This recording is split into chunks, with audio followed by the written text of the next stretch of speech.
All right, what is going on, ladies and gentlemen? How is it going? I am Is There No One Else? And the video I'm bringing you today, I am going to go over my Nightblade guide for the Greymoor patch. Now, I normally do build videos, but there's so many things that are good. There's so many things that I've tested. There's so many things that I haven't tested. I want to talk through everything that I've tested and what I like so far. Want to give you tips, what I prefer in different situations.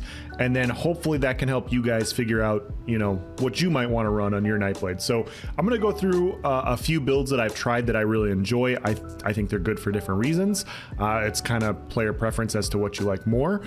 This video is going to be a little bit longer. As you guys know, for the last few days I've been posting Nightblade PvP commentaries.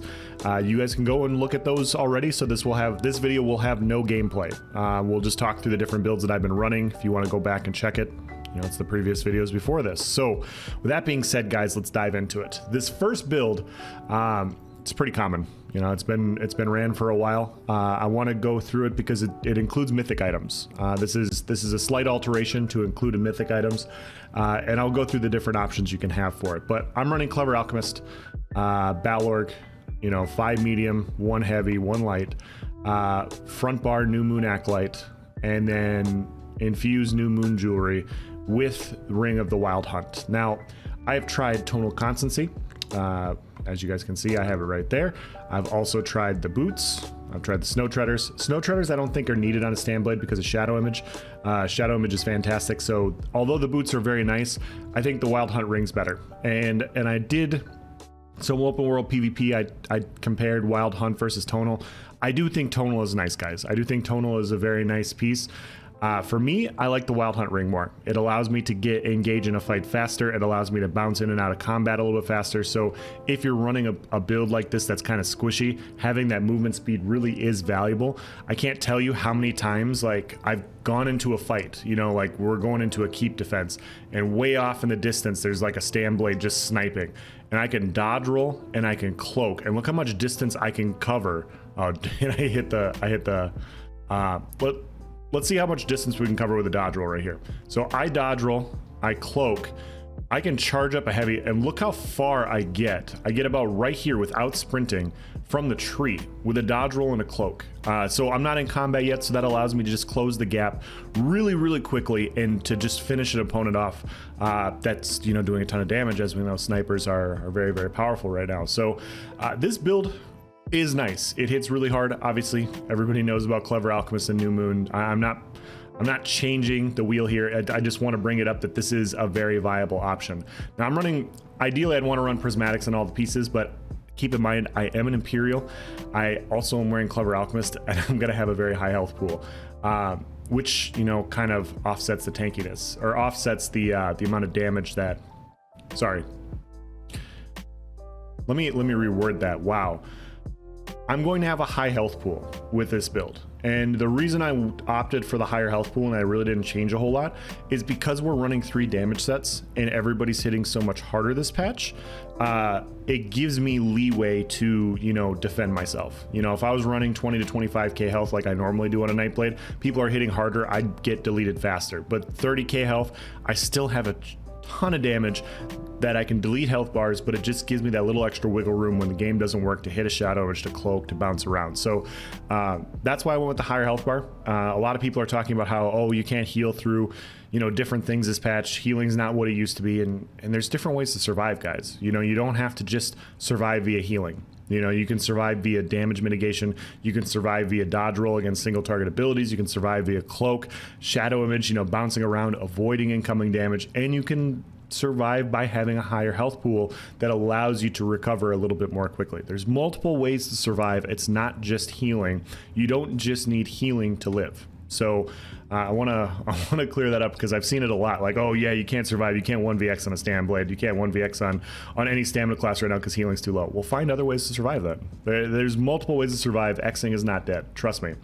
I'm running Lava Foot Soup and Saltreese. I am also running tri-stat or tri-stat potions, and I'm also running immovable pots. So I have immovable pots with stealth attack, and I also have a movable stand pots. So this is just, you know, sometimes when you can, you know, get off combination, if you have a javelin spammer and, you know, you really can't finish a fight in an X, you know, just, it's nice to have those immovables to go in and finish a kill. So this is a very common build. Like I said, Grim Hollow's been running some form of this for like the last, he was running it since last patch.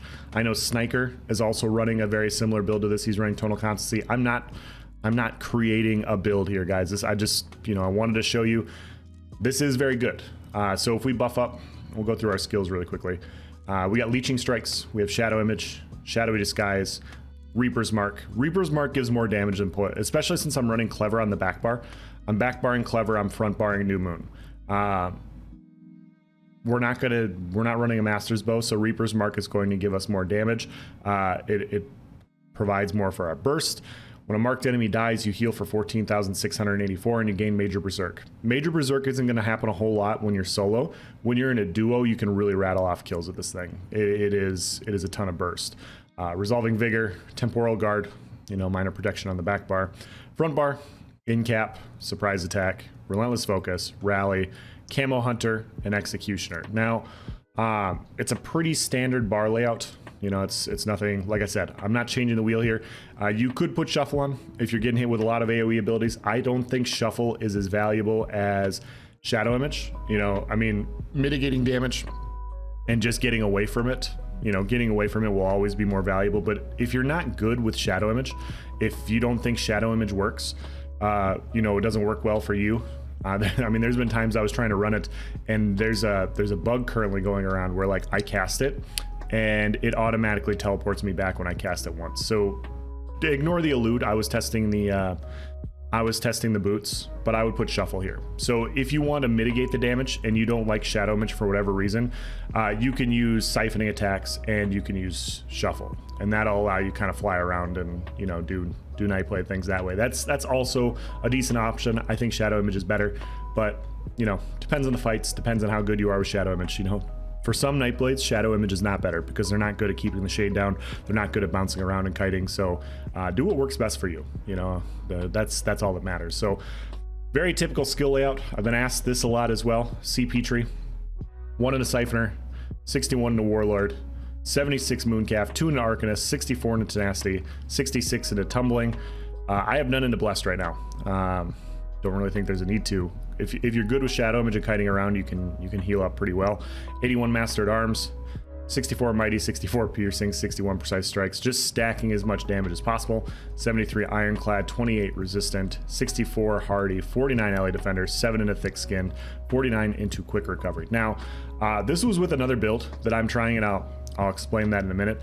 Piercing isn't, you know, the best damage modifier, so if you feel like you need healing, especially like on this build, you could take points out of Piercing here and you can go put them into Blessed. I normally put, with this specific build, I'll put 20 to 30 points into Blessed and then I'll keep the rest in a Piercing. With my other build that I will be showing you, I go this way because I want to stack as much damage as possible because I'm a little bit thicker. So that's the CP tree. If we look at our character sheet on our front bar, we're sitting at just under 12,000 Magicka, 22k health. This jumps up to about 29k health in PvP. I'm sitting around 29k health. You know, like I said, I want that extra health pool. I'm going to be squishy. Look at my resistances, they're low, but it allows me to just recover a little bit better by having a higher health pool. Just under 29k stamina, just under 2k stam recovery. Keep in mind, we also have siphoning attacks. Keep in mind, we also are using pots with a continuous. You know, we'll still have pretty good recovery. If we pop our pot here, you see we jump up to 2229 continuous attack. You know, it'll be like 2400. Yeah, siphoning attacks, we have good sustain. We see we have 4758 weapon damage. We do have the spell weapon and spell damage enchant on the back bar will jump us over 5k. With Clever Alchemist with continuous we'll jump over 6k weapon damage with this build. 22 points into health. Like I said, I wanted to keep the health pool where it was at. Sometimes you're gonna catch a fat leap, you know, you're gonna get blindsided. You want to make sure you have enough health to survive. If you can run around with 25k health in the fights that you're getting, stack a little bit more into damage. It doesn't matter, guys. You know, like if you're good running around 24k health, run around with 23 to 24k health. You know, it's not going to make or break the build. This is just a good build. Serpent, like I said, lava foot, and yeah, I think that's the entire build. So like I said, this is, everybody knows this build. This is nothing creative or anything like that. So if you want to run a mythic, sorry, one second. If you want to run a mythic and you want to run a monster set, these are the options you have to do. And I'll go through this also. You have to front bar a set. You have to front bar a 5-piece. So if you see when I go to my front bar, you have to front bar a 5-piece. And the best front bar sets are like Essence Thief, Titanborn, New Moon, Stun. New Moon is definitely up there. Stun are the two higher damage ones. Essence Thief is nice and more solo, small scale, outnumbered. Titanborn is a solid option. It's not as much damage as the other ones. Those are all the front bar sets I would look at for running this sort of thing. Back bar sets, you're very limited. Alchemist is the best back bar set. If you don't like Clever Alchemist and you want to look for another damage option, you're going to be hard pressed to try and find one. That's just the way it is. You could run Tactician in your CP tree, and you could try and proc off balance with stun and use poison injection, and you could have stun uptime on the back bar. You could do something like that, but then your healing's going to be impacted. You could back bar something like Essence Thief, but running Essence Thief on the back bar with a bow and you're dropping it at range, and then you have to like sprint to the pool. I don't think that's the best option in the world, to be honest. So I wouldn't do it. I went with Clever for that reason. There are defensive options. You can run a defensive back bar set if you feel like you're just a little too squishy and you're going to stack into different things. I did try Organum Scales in the back bar for a little bit of health recovery. I didn't like it personally. I didn't like back barring Organums. You can try Critical Riposte. Critical Riposte is pretty solid in group play. It depends on how many Malacath users you're fighting. If you're in no CP and everybody's running Malacath, this set's pointless. So I totally get that. If you're in CP, this is really going to mitigate a lot of damage for you and your group. If you run across bombers, you run across snipers, like Malacath isn't super popular by everybody yet. And so as long as you're taking critical damage, this is one of the best back bar mitigation sets that you could run, because it procs and it applies a debuff and it lasts for 9 out of 10 seconds. So this is a nice option. You could also back bar Armor Master. Armor Master is a solid back bar option, but then my setup, I'm running Siphoning and I'm running Shadow Siphoning attacks, and I'm also running Shadow Image. I would have to take off one of those skills and put Shuffle on. And then when I put Shuffle on, then, I could proc it, I could get the armor buff. That's a very nice back bar option as well. What are the other ones? You could run Trappings of Invigoration, get your recovery that way and build infused weapon damage. That's also an option. But in general, I think it's Clever Alchemist. I think Clever Alchemist is the best option. If you feel like you're too squishy, you could put a recovery enchant on. You could go Lady Mundus. You could run protective jewelry. You can stack a little bit more that way. There's a lot of ways to build around it. I just think Clever Alchemist gives you more than those other options, in my opinion, of course. But yeah, if you really like, if you don't like Clever Alchemist and you want to run Armor Master or something like that, fine. But there's just not too many good bow back bar damage sets. So Clever Alchemist is the way to go, in my opinion. Front bar, there's quite a few options. New Moon. I've tested New Moon and Stun thoroughly, like quite a bit on PC, on Xbox. With how I play, New Moon just makes more sense for me. I've tried Stun. Stun gives me more damage on other classes. I've tried Titanborn. New Moon is a little bit more damage than Titanborn, so we're gonna go that way. Plus it has the 100% uptime. Here's the thing. With my combinations and how I attack people, I can't really take advantage of stun all the time.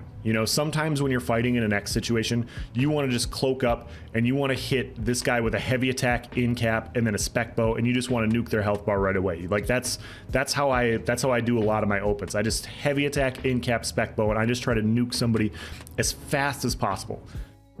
In order to use stun with that, they have to be set off balance. I have to do damage to them, and then I apply that combination. And so it's not that it's not doable, it's just that sometimes it's slow. And sometimes, when you open into a fight, you're the one initiating the fight. You're gonna nuke somebody really quickly and you wanna take them out right away.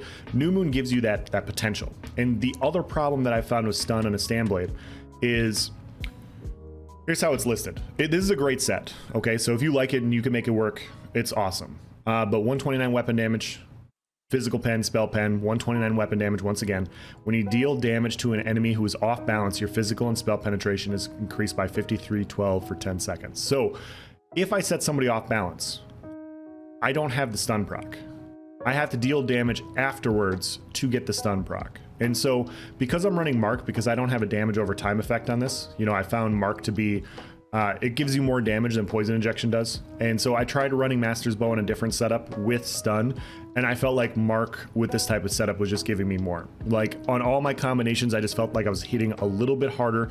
I was allowed to, you know, just get those combinations off a little bit better. Now, if you like stun and you're running Master's Bow back bar and you're running stun front bar, and in a 1vx situation, you're just rattling off kills because you feel the pressure is fantastic, cool.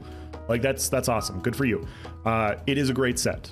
For me and how I like to play and how I like to open on kills, I like New Moon a little bit better on a Stam Nightblade. I will be running stun on other builds. I think stun is just an amazing set on quite a few other classes. For me, on Stam Blade, it's not as good as New Moon. So I'm just as disappointed as you guys are. You know, I wanted to run a new set, but New Moon is New Moon. You know, like this is a good set, so we're gonna run it. What else? Yeah, so if you want to run a mythic, that's what you do. You know, you front bar set, you back bar set. Hopefully I went through all the options. And then you can also fit a monster set. If you don't want to wear a monster set, then you don't have to front and back bar set. You know, you could take off one of these one pieces. You could throw Clever Alchemist on here. You could throw New Moon on here. And then you have a one piece monster set with a mythic, with a 5 body pieces, and then a 5-piece front bar with, you know, Potentate's back bar, Master's back bar. There's a few options you can build. I think Balorg is too good to want to take off on a Stam Blade. You know, this works perfectly for how I play. My burst combination is going to be in-cap Spectral Bow. This buffs my in-cap. This buffs my Spectral Bow. This carries a lot of damage, and it got a very nice buff this patch. And I can't rave enough how nice it is that some of the best monster sets now are damage sets, because now people die. I think that's fantastic. Whether it's me or somebody else, I think them being the best monster sets being damage sets are really, really nice. Now, I tried Selene. I was recommended Selene as well. You can absolutely run this. Selene is a nice damage set. It applies a lot of pressure. It coincides very well with surprise attack. It doesn't work as well for me as Balorg does. Balorg just gives me more pressure. You know, when I hit with my full combination, I'm just going to be able to apply a lot of pressure. I'm going to put them to lower health faster. It's going to allow me to finish kills because I'm going to have the extra weapon damage and pen. Plus, it gives me more healing. It just works very, very well with my combination. I don't have to worry about lining up a Selene with my combination. I just, you know, my combination's just buffed. So that's what I found. Yeah. Now, the interesting part, guys, I've been testing other setups. So some of you guys are gonna say, hey, else, you know, I don't have mythic items, or I've tested the mythic items. I don't like them. What are you running? I will tell you. So I still run Infused, Potentate's Bow back bar. I'm still gonna run New Moon front bar. This is the other setup I've been posting, and you guys can feel free to go check it out. This should preferably be in pen. I do not have the transmutes for it right now. But yeah, we are going 5 Pariah. We are going 2 Balorg. We are front barring New Moon Acolyte, and we are back barring our Potentates. And so what this does is this gives us a little bit more thickness. Now, I know there's going to be a lot of Nightblades out there that are literally going to look at this and they're going to be like, really, dude? Like, you built tanky on a Stam Blade? You don't need to build tanky on a Stam Blade. I agree with you. When I'm solo, I prefer the other build. But as a lot of you guys know, if you guys watch me stream, you know, I play with my buddy Blap, I play with my buddy Smithy, I play with Woozle. They normally play a little bit more immobile builds. You know, they're not super fast, they build to be tanky. And there's no worse thing in the game, in my opinion, than trying to play a tanky immobile build with somebody that's super mobile and kitey. And so all of a sudden, you know, if me and Blap are, you know, insert name there, and they're an immobile player, and we run across like a 12-man group, if I'm bouncing around with Shadow Image, of course I'm going to survive. I know how to use my Shadow Image, I know how to dodge roll, I know how to cloak. I'm going to survive against them. But guess what that 12-man group's going to do? They're going to see me cloak, and they're going to be like, all right, we'll ignore that guy. Let's just 12v1 the other guy. And they just run down my buddy. And so it becomes an issue in those fights because every time I cloak, I'm mitigating all the damage and they stop focusing me, but then that means they're focusing my friend. And so I like to run something a little bit thicker when I'm playing with my friends, because that allows me to stay in on different fights. You know, maybe I don't have to kite around and bounce around as much. Maybe I can go in, get a kill when I'm dealing with when I'm dealing with in-cap spec bow, when I'm dealing with all these other sorts of things. I want that little extra thickness so that when I jump into a 12-man group, or if my buddy gets pressured, I can body block for him a little bit. You know, our choices for protecting teammates as a stamina class is very minimal. You know, we can body block, we can dish out a ton of damage, we can put someone in the defensive, or we can kind of body block and prevent their damage incoming that way. Like those are basically our two options. So I think that's why I chose this, and that's why I went this route. I've been playing with it quite a bit, preferably all infused. I don't have the transmutes right now. I've been testing a bunch of things, guys, so preferably all infused with weapon damage, preferably gold if you can get your hands on it. New Moon, like I said, went with New Moon on the front bar, 2 body pieces, 5 medium, 2 heavy, potentates on the back bar because we are running Mark. This gives our reduced damage mitigation. This makes us a heck of a lot thicker. We don't need much more damage outside of it with New Moon and Balorg on. New Moon and Balorg is so much damage. Now, what if I don't have Pariah? What if I want to run something else? Well, I've also tested Eternal Vigor. Eternal Vigor is also a fantastic option. It doesn't work for what I wanted it to work for. You know, what I wanted it to do, I wanted to be tanky enough to stay in a fight with my tankier friends. And although Eternal Vigor is a great set, and I am not saying that it's not, okay? So please don't be like, oh, Ellis hates Eternal Vigor. He hates Eternal Vigor.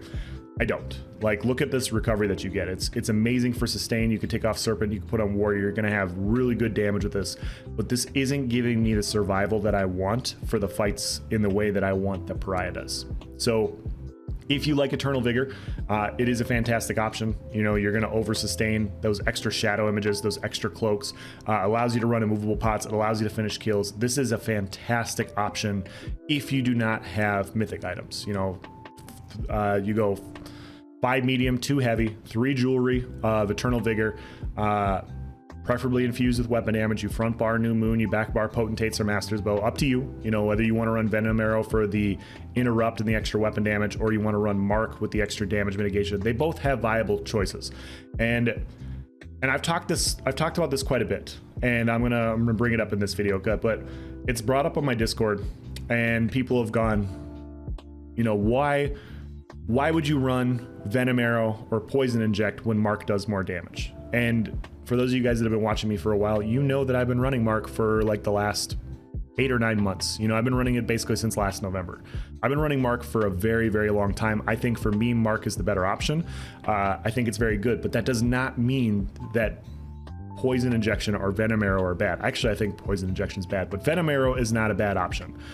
If you run Master's Bow and you go back bar with Venom Arrow, yes, the dot isn't great. I mean, look at that, 6305 over 10 seconds. We're not using it for the dot. We're using it for the ranged interrupt and the off balance.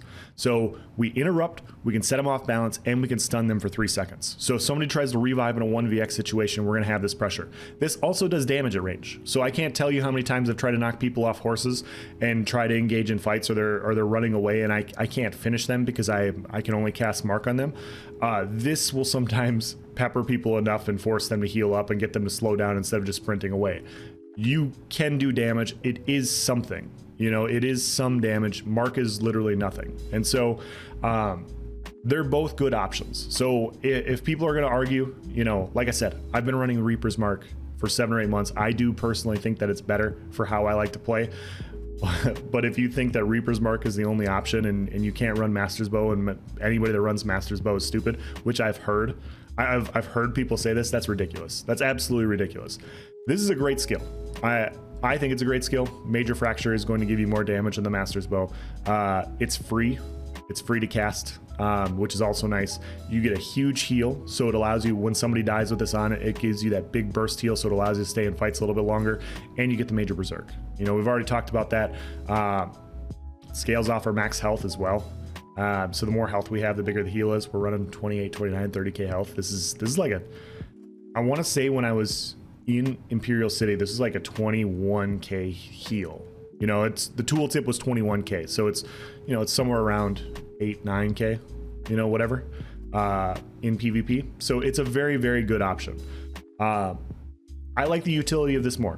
You know, I like the utility of being able to run this, but yeah, if you want to run Venom Arrow because you like the utility of that, it's a great option also, guys. Don't listen to people that tell you that one of them is superior, like clearly superior to the other one. It's going to come down to your personal preferences. It's going to come down to your personal fights and what you enjoy more. So yeah,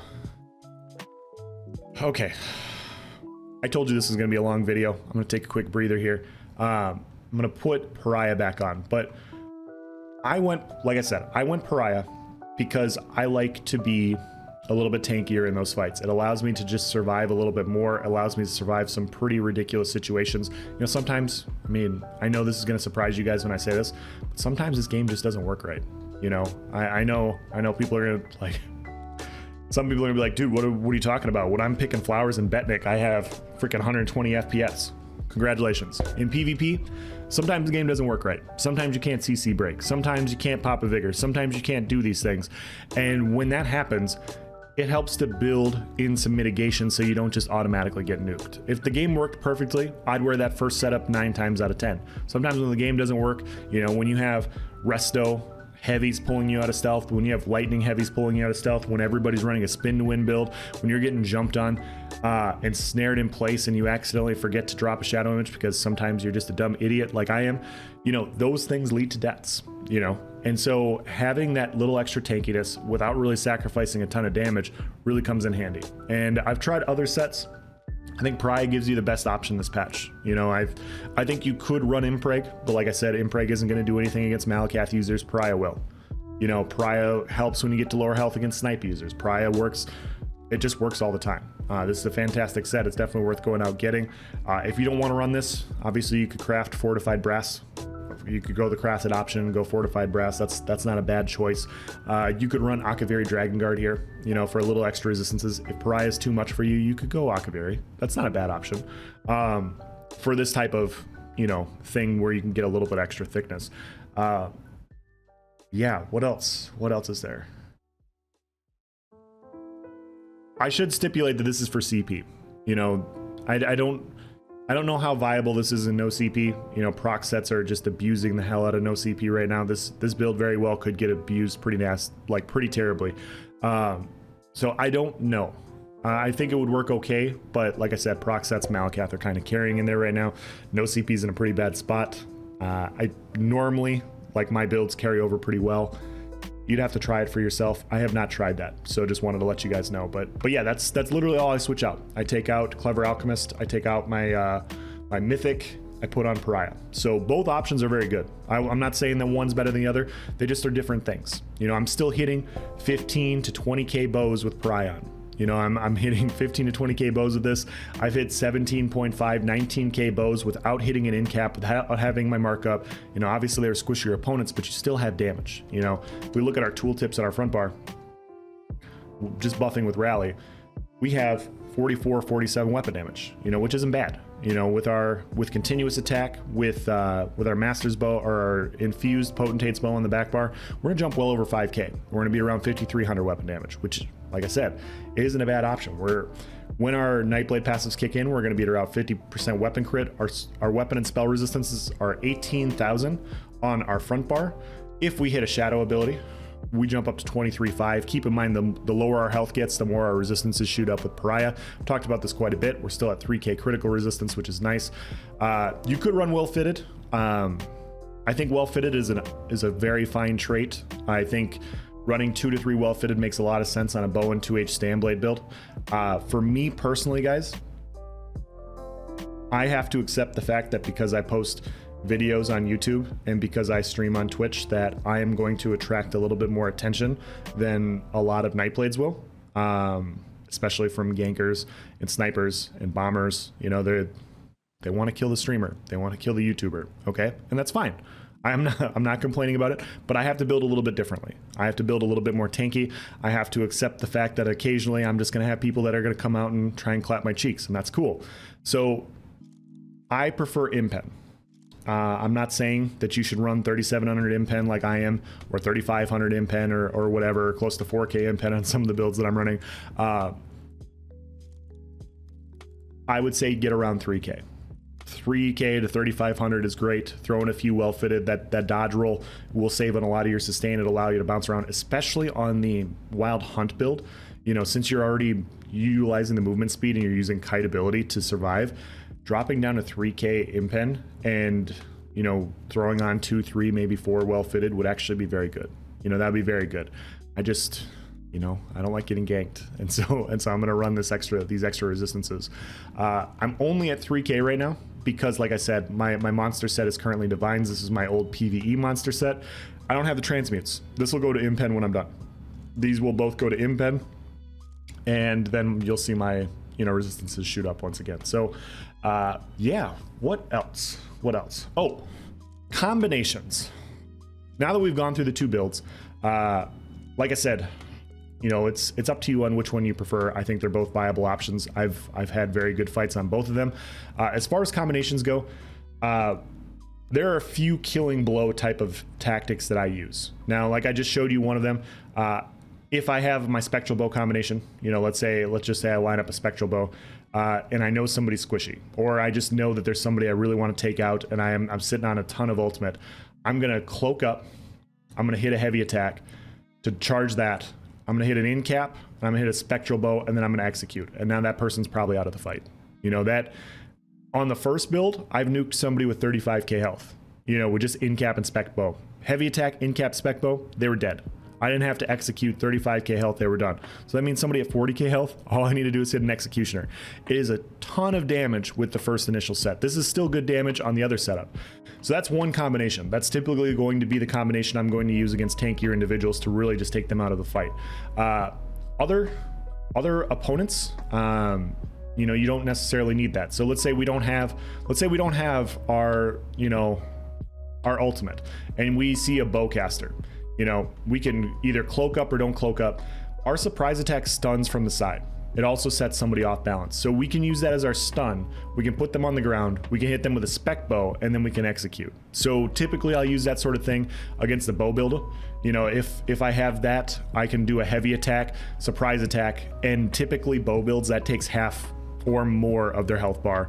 I can then hit an execute or a spec bow, and I'm going to delete a health bar. I don't need in-cap spec bow to kill those people. Another combination that you can do, and keep in mind, if you're gonna use surprise attack as a stun like I am, you wanna make sure you hit their flanks. So their flanks are anywhere from their shoulder, right here, all the way around from behind to their other shoulder. And so you can hit, another combination you could do is you can hit your in cap, and then you can stun, and then you can hit your spec bow. That kind of allows you to land the full combination with a little bit extra burst. That's also a viable option. You can also do a heavy attack, surprise attack, in cap, execute, you know, and you can have that combo if you don't have your spec bow ready. The one thing I will recommend, if you go with a combination, the only combination that's not really good right now on Nightblade is you don't want a heavy attack, surprise attack, in cap, and then spec bow. You're not going to land that. You're just not. Because what happens is when you hit your surprise attack and you stun them and put them on the ground, a lot of players that can react quickly are going to react, and they're going to be able to recover before you land your in cap. So they're going to block or they're going to dodge roll. Your in cap's not going to land like 4 out of or 5 out of 10 times, depending on who they are. And that definitely means that your spec bow is not going to land. So if you're going to do something like that, I would delay the combination. You know, I would do an in cap first, and then I would do a surprise attack, and then that gives you a good chance to land your spec bow. Surprise attack's in a great spot. Surprise attack is an awesome skill right now. I can fight somebody from up front here, and I can weave my combination, and then all of a sudden when I find that when I have my full ultimate, I'm at 120, I can either cast here on the side, like I said, in cap and execute, or I can cast here on the side, I can spec bow and execute, and I just know that anytime I just kind of move to the side and I strafe, I can get the kill. And that's part of the reason why the first setup that I showed you with the speed ring is so nice, is because I'm so mobile. I can get to this side very quickly and I can flank somebody and take them out. I also have access, you know, obviously to cloak. I can bounce around and I can get around and I can get a stun here and I can get it execute. It's very, very easy to use this stun, and it's going to take some practice. You know, it's going to take some practice to get used to really try and figure out, you know, how you want to survive in those situations. But yeah, very, very nice. What else was I going to say? Survival. Some people are going to look at this and they're going to go, well, your healing's, you know, not very good. You know, like I'm hitting 2,500-ish, you know, crit Vigor heals in PvP on this build. And the thing is like I said, you're going to have there's different ways to survive. You can survive via high healing, which isn't as viable this patch. You can survive via health recovery, which is why Eternal Vigor is so nice. That's why Organisms is nice. That's why Troll King's nice. You could definitely run those sets. Eternal Vigor is a viable option, and it gives you that little bit extra that you need. But you can also survive through damage bent. You know, your healing doesn't have to be as good if you're not taking as much damage. You know, you don't have to have high healing if you're just thicker and you're avoiding, you know, you're not getting bursted as easily. So there's more than one way to survive. There's more than one way to kill a Zergling. There's more than one way to 1vx, you know, and you know, post fun clips on YouTube and get on Christopher's top 5, you know, if that's your goal, or if you just want that clout of, you know, being able to 1vx people, whatever. There's more than one way to go about surviving. As a Nightblade, you know, like I said, we have access to cloak, which isn't always viable as a defensive option right now, in my opinion. I'd rather use it offensively. I use cloak offensively way more than defensively. Shadow image is my defensive ability. So if I'm fighting people and I can use this to kite around, it's amazing in the sewers. It obviously has multiple elevation capabilities. So we're just going to come up top here. I'm gonna drop a shadow image up here. I can drop it up here. I can come down, engage in a fight. If I get jumped on, I can shadow image back. Now I'm back up top. I'm healing back up. I drop another one. I come down. Oh, there's that double cast that I was just telling you about. Literally just happened. For whatever reason, you push the button once and it double casts. It drops it and then it teleports you back to it, and then you got to cast it all over again. I don't know why it does it. You know, sometimes the game doesn't work right. I know you're shocked, but yeah, those are the combinations I use. As far as survival goes, you know, you want to keep your buffs up. You want to make sure your rally's up. You want to make sure you're rolling vigors. You know, if you're going to be fighting your people, you want your vigor rolling when you go into the fight. You want to make sure that you're applying a lot of pressure. What Nightblade has is a very nice damage mitigation combination, like ability to mitigate damage with their spectral bow, with shadow image. With me wearing pariah in this situation, you can mitigate a ton of damage with these different setups or with these different skills and sets. And then you also have access to amazing burst, and your burst is going to put them on the defensive, and if they're not attacking you, you can't die. So knowing your combinations, you know, being offensive is always a great play on a Nightblade. Being able to, like, I can't really talk through it or explain it too well, but let's say you're fighting like a Stam DK, right? And all of a sudden, you know, they hit you with the Noxious and they hit you with the D-Swing, and you see you're at about 60% health. Well, you know what's coming next. I mean, you're fighting a Stam DK, you know the leap's coming next. As soon as they see you at around half health, they're going to leap on you. And the leap damage, it's quite nice, but the biggest issue with leap is the stun. Sometimes you break dance on the ground and you can't recover. So you need to be smart with your blocks. You know, I hate to... What this patch has really done is, in the past, in the last few patches, people have just been able to survive through heal over times, through burst heals, and they've gotten to bypass a lot of mechanics. They've gotten to bypass not having to dodge roll abilities, not having to block abilities, because they just know that they're going to hit 4 to 5k to 6k vigor ticks. They know that they're going to hit themselves with a 20k breath of life or honor the dead. They know that they're just going to survive and they don't have to block or use these other things. If you know how to fight different classes, you know what's coming. You know, so if I know I get to 60% health and I'm fighting a Stam DK, I know that leap's coming. I know it's coming, and I'm gonna block.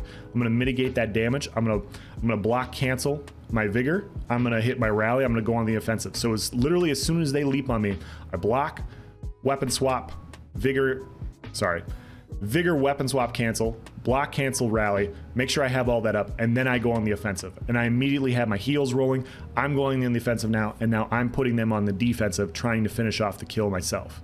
So you have to know how to fight different classes, and it's going to take some practice. There's lots of different combinations out there that's just fighting a DK. You know, if you're fighting a Magic Templar and they're kind of operating at a distance and you see that Dark Flare, you know, as an example, you know the topple's coming. Topple's blockable. Make sure they don't CC you. Block the incoming toppling charge.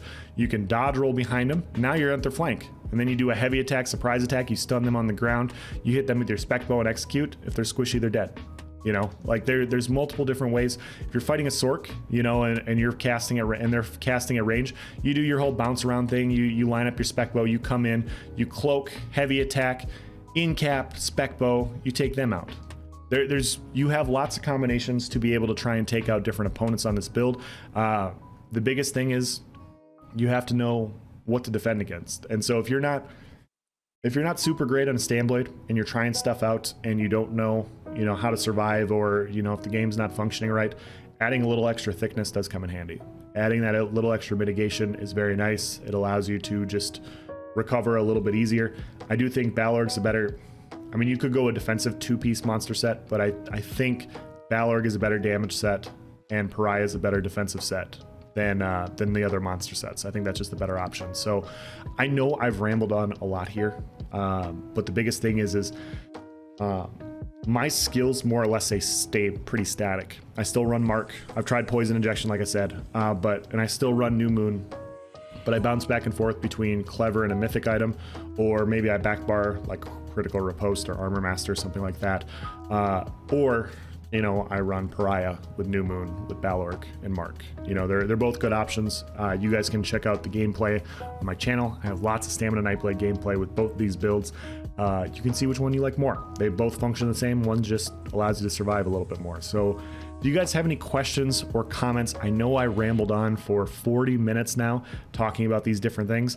Like I said, I think all of my videos with builds are going to be guides. You know, I'm just trying to give you guys tips and tricks to help you survive.